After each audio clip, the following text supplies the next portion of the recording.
Assalamualaikum warahmatullahi wabarakatuh. Mohon izin Pak, izin memperkenalkan diri. Nama Taruni Muda Putri Aulia Hermayanti, notar 2302102, kelas MTJ 1.1. Mohon izin Pak, izin membuat video presentasi tentang chassis suspensi pada buku New Step 1 Training Manual.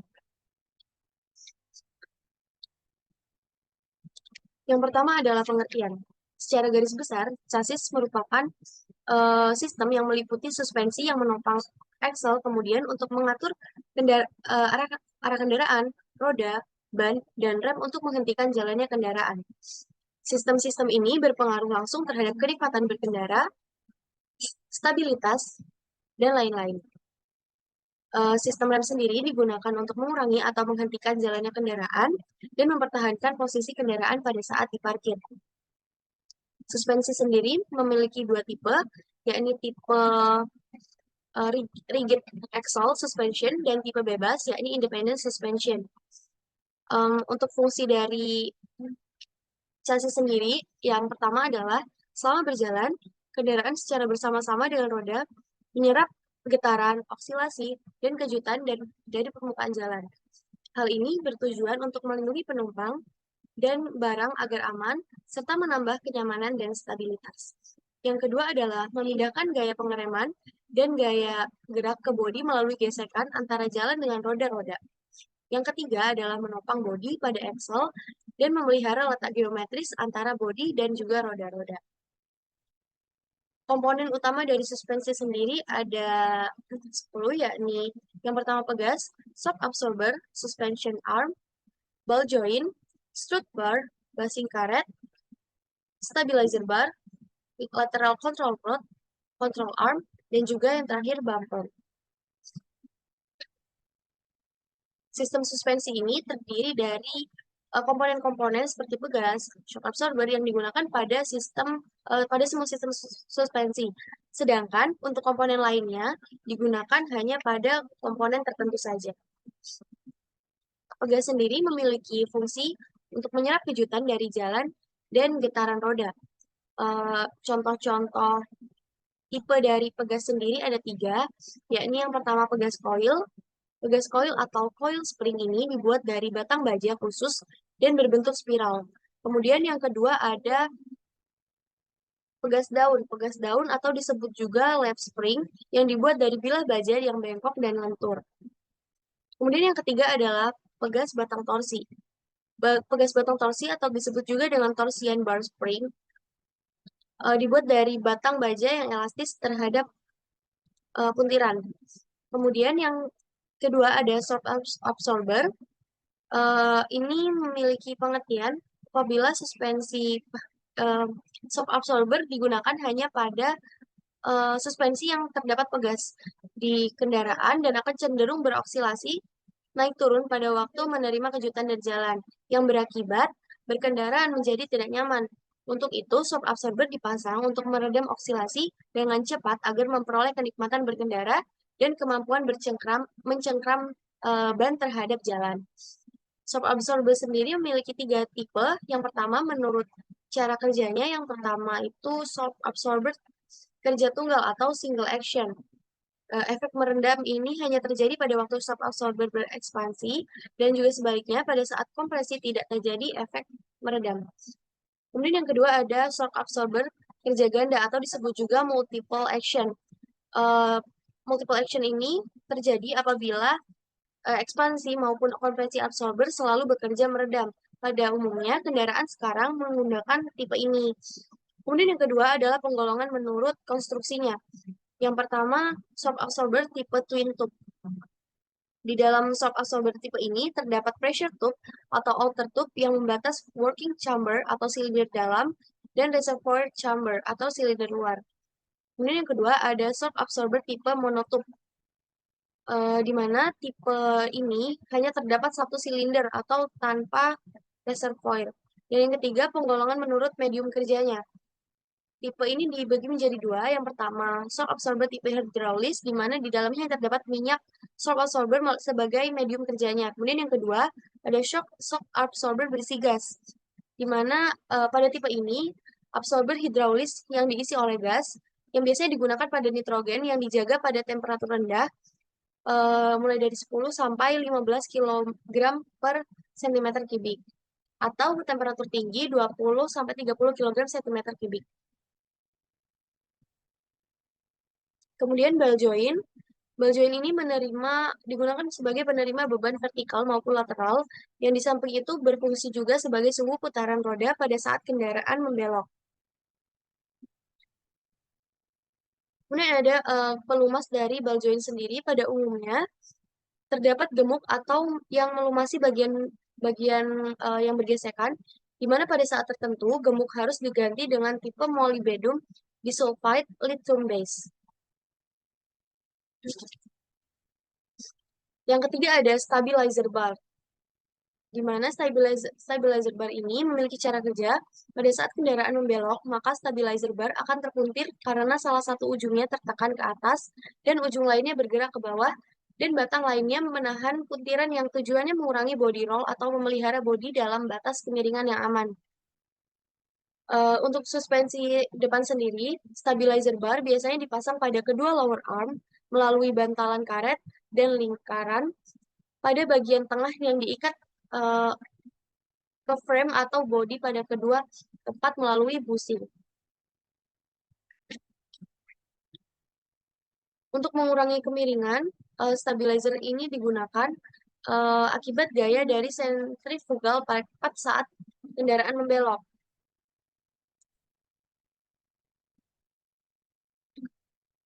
Yang keempat adalah strut bar. Strut bar sendiri memiliki fungsi untuk menahan lower arm agar tidak bergerak maju mundur pada saat menerima kejutan dari permukaan jalan yang tidak rata atau dorongan akibat terjadi pengereman. Strut bar sendiri uh, dipasang pada lower suspension arm yang ujungnya diikat ke bracket dan strut bar yang diikatkan ke body cross melalui bantalan karet. Yang kelima ada lateral control rod. Lateral control rod dipasang di antara axle dan juga bodi kendaraan yang memiliki tujuan untuk menahan axle pada posisi terhadap beban dari samping. Kemudian ada bumper. Pada bumper sendiri bekerja pada saat kendaraan melalui jalan yang berlubang atau tonjolan besar, di mana pegas mengerucut dan mengemban secara berlebihan. Keadaan ini dapat menyebabkan kerusakan komponen lainnya. Untuk itu, bonding dan rebonding bumper dipasang sebagai pelindung frame axle, shock absorber, dan lain-lain pada waktu pegas mengerut dan mengembang di luar batas maksimumnya. Untuk tipe-tipe dari bumper sendiri, yang pertama ada oksilasi body, di mana uh, terjadi di mana oksilasi body kendaraan ini sangat mungkin terjadi pada bumper kendaraan. Yang kedua ada pitching di mana gerakan atau akan bergoyang-goyang di bagian depan dan belakang kendaraan, di atas dan ke bawah terhadap titik pusat gravitasi kendaraan. Yang ketiga ada bouncing, di mana bouncing ini merupakan gerakan naik turun bodi kendaraan secara keseluruhan, di mana gejala ini mungkin terjadi pada kecepatan kendaraan tinggi dan pada jalan yang bergelombang, demikian pula bila pegas suspensi lemah. Yang keempat ada rolling. Rolling ini terjadi apabila kendaraan membelok atau melalui tonjolan jalan, maka pegas pada satu sisi kendaraan mengembang dan pegas lainnya mengerut. Di mana keadaan ini mengakibatkan body rolling pada arah samping dari sisi ke sisi. Kemudian yang terakhir ada yawing. Yawing ini merupakan gerakan bodi kendaraan yang mengarah memanjang ke kanan dan kiri terhadap titik berat kendaraan, di mana yawing memungkinkan terjadinya pada jalan yang menyebabkan pitching. Untuk tipe dan karakteristik dari suspensi sendiri dibagi menjadi dua, yakni suspensi rigid axle dan juga suspensi model bebas. Suspensi rigid axle sendiri atau disebut rigid axle suspension, di mana roda kiri dan kanan dihubungkan oleh axle tunggal, di mana axle ini dihubungkan ke bodi dan frame melalui pegas, uh, bisa terdiri dari pegas daun ataupun pegas coil, di mana suspensi rigid banyak digunakan pada roda depan atau belakang bus, dan truk pada roda belakang mobil penumpang. Hal ini dikarenakan konstruksinya kuat dan juga sederhana.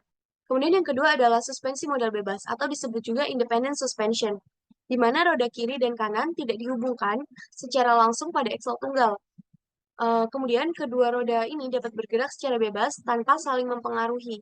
Yang biasanya suspensi modal bebas ini digunakan pada roda depan mobil penumpang dan juga truk kecil. Sehingga pada saat ini suspensi modal bebas digunakan juga pada roda belakang mobil penumpang.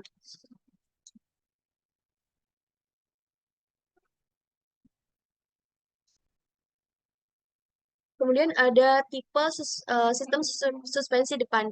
Sistem suspensi depan dibagi menjadi 5 tipe, yakni yang pertama ada tipe Marcherson-Strutt, kemudian yang kedua ada tipe Marcherson-Strutt dengan lower arm berbentuk L, yang ketiga tipe double wishbone dengan pegas coil, yang keempat tipe wishbone dengan batang torsi, dan yang kelima tipe pegas daun paralel. Untuk tipe Marcherson-Strutt yang pertama adalah tipe ini banyak digunakan pada roda depan mobil pada ukuran yang kecil dan juga medium, di mana komponen suspensi tipe Strutt ini ada tiga, yakni ada empat. Ini yang pertama ada ujung lower arm, di mana ujung lower arm ini dipasang pada suspension yang yang memberi melalui busing karet dan dapat bergerak naik turun, di mana ujung lainnya dipasang ke steering knuckle arm melalui ball point. Kemudian ada strut bar. Strut bar ini berfungsi sebagai penahan gaya yang bekerja pada roda dan arah depan belakang. Salah satu ujung strut bar dipasang pada lower arm dan ujung lainnya diikat pada cross member melalui bracket dan karet bantalan. Yang ketiga ada stabilizer bar. Stabilizer bar berfungsi mengurangi kemiringan kendaraan ketika membelok dan menahan kemampuan cengkram roda terhadap jalan agar kendaraan stabil. Di mana stabilizer bar ini dipasang pada lower arm melalui busing karet dan ring dan pada bodi melalui busing karet. Yang keempat ada pegas coil pegas coil ini dipasang melalui rakitan strut dan shock absorber yang ditempatkan di dalam rakitan strut. Kemudian ada tambahan, yakni sebagai dari suspension leakage, shock absorber ini difungsikan untuk menyerap kejutan dari jalan dan menopang berat kendaraan, di mana bagian atasnya dipasang pada fender apron melalui bantalan karet dan biring. Kemudian bagian bawah strut bar diikat dengan baut pada steering knuckle. Tipe kedua adalah tipe Marcherson-Strutt dengan lower arm berbentuk L. Tipe ini digunakan pada kendaraan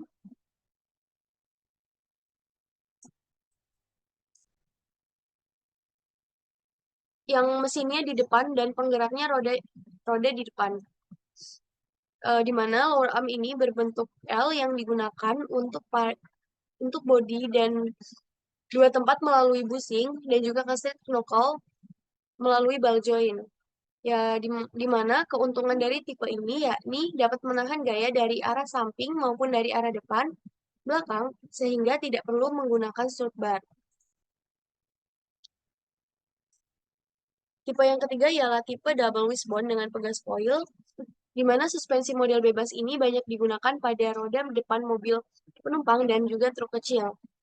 Konstruksi dari tipe ini yakni roda dipasang pada bodi kedua melalui dua lengan suspensi, yakni upper dan juga lower arm, di mana shock absorber dan pegas coil dipasang di antara kedua arm tersebut, steering knuckle dan juga frame. Salah satu ujung arm dipasang pada bodi atau frame melalui busing, begitu pula dengan ujung lainnya. Kemudian pada steering knuckle melalui ball joint, pada bagian atas shock absorber diikat pada bodi atau frame dan bagian bawahnya ke lower arm. Pegas coil terletak di antara lower arm dan bodi ataupun frame. Dan kemudian tipe yang keempat adalah tipe wishbone dengan batang torsi, di mana suspensi ini banyak digunakan pada truk kecil yang menggunakan suspensi dengan pegas coil. Batang torsinya sendiri dipasangkan pada upper ataupun lower arm. Bagian depan dari setiap batang torsi dimasukkan ke dalam torque arm atau upper arm, dan pada bagian belakang dari batang torsi dipasang ke dalam anchor arm yang diikatkan ke cross member atau baut penyetel anchor arm, sehingga penyetelan tinggi kendaraan menjadi mudah dengan menggunakan baut ini. Spring depan dan belakang dari masing-masing batang torsi dilengkapi dengan tutup debu untuk menjaga agar lumpur, air, dan sebagainya tidak masuk. Kemudian ada tipe bagian depan yang terakhir, yakni tipe pegas daun paralel. Suspensi tipe ini digunakan pada roda dengan truk, bus, dan juga lainnya, di mana bagian-bagian tengah pegas daun diikatkan pada axle housing dengan menggunakan baut U.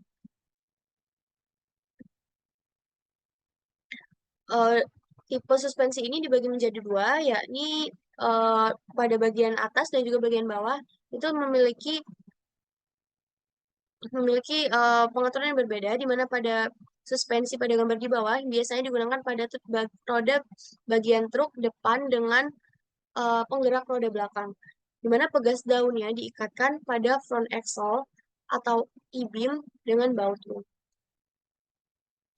Kemudian setelah saya menjelaskan sistem suspensi bagian depan, ada pun pengertian dari sistem suspensi bagian belakang, di mana sistem suspensi bagian belakang ini terdiri dari 6, yakni tipe pegas daun paralel, tipe four-link, tipe semi trailing arm, tipe double wishbone, tipe strut dual link, tipe trailing arm dengan twist beam. Yang pertama ada tipe pegas daun paralel, di mana suspensi rigid axle ini banyak digunakan pada suspensi belakang bagian kendaraan komersial. Tipe axle yang biasa digunakan yakni sistem suspensi dengan pegas daun paralel yang disebut dengan live axle, yaitu satu unit yang terdiri dari differential, axle salt, dan wheel hub. Live axle dihubungkan pada propel, shock, dan frame dan dapat bergerak naik turun bersama pegas. Tipe ini dapat tahan terhadap beban, gaya pengereman, dan juga gaya penggerak. Kemudian yang kedua ada tipe four-link. Di antara suspensi rigid, tipe inilah yang menghasilkan fun kenikmatan berkendara yang lebih baik, dikarenakan penanganan dari posisi axle dan juga beban suspensi yang dilakukan secara terpisah, dan biasanya tipe ini menggunakan pegas coil. Yang keempat ada tipe semi-trailing arm, di mana sistem suspensi independen ini dirancang untuk meningkatkan kekakuan atau rigidity dengan memperlihatkan beban dari samping dan memperkecil perubahan alignment atau two-in tread dan chamber yang terjadi pada saat roda yang bergerak dari atas ke bawah. Kemudian posisi dari axle ini adalah memikul dua lower control arm, di mana dua upper control arm dan juga satu lagi lateral control rod. Ini dipasang untuk menopang beban dan juga menyerap kejutan yang hanya digunakan pada pegas. Gaya pada tipe ini ditimbulkan dari arah depan belakang yang ditimbulkan oleh sistem rem dan juga sistem penggerak yang ditahan oleh lower dan juga upper control arm. Tipe yang keempat adalah tipe trailing arm,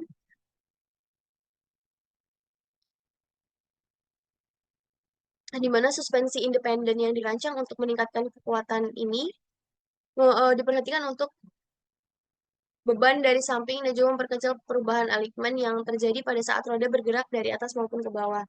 Dan ada tipe double wishbone, di mana tipe ini merupakan tipe dari suspensi kendaraan yang digunakan pada roda belakang mobil penumpang yang penggeraknya terdapat pada roda bagian belakang atau disebut juga rear wheel driver.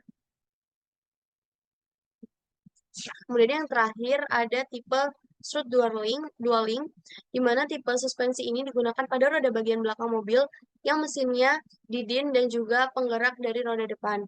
Suspensi ini termasuk ke dalam salah satu tipe suspensi strut. Gaya dan beban dari arah yang berbeda bekerja pada komponen seperti ini. Pertama yakni vertikal. Vertikal bekerja pada pegas coil, shock absorber, upper support, rubber cushion. Kemudian yang kedua ada dari arah depan belakang, yakni strut rod dan juga bushing. Dan yang terakhir dari arah samping, yakni suspension arm dan juga bushing. Kemudian tipe trailing arm dengan twist beam, di mana suspensi ini digunakan pada roda bagian belakang mobil kecil dengan penggerak roda depan. Pada bagian belakang suspensi arm dihubungkan dengan jalan dilas pada axle beam, yang di samping itu stabilizer bar pada kedua ujungnya diilas pada axle beam, di mana beban yang diterima pada roda diteruskan menurut arahnya ke komponen yang bersangkutan, yakni yang pertama ada vertikal. Vertikal terdiri dari pegas coil, shock absorber, dan lower bushing. Kemudian yang terakhir ada upper support rubber cushion. Dari arah depan belakang, suspension arm dan juga front bushing, dan yang terakhir dari arah samping, yakni lateral rod dan juga bushing. Sekian presentasi yang dapat saya sampaikan, kurang lebihnya mohon maaf. Wassalamualaikum warahmatullahi wabarakatuh.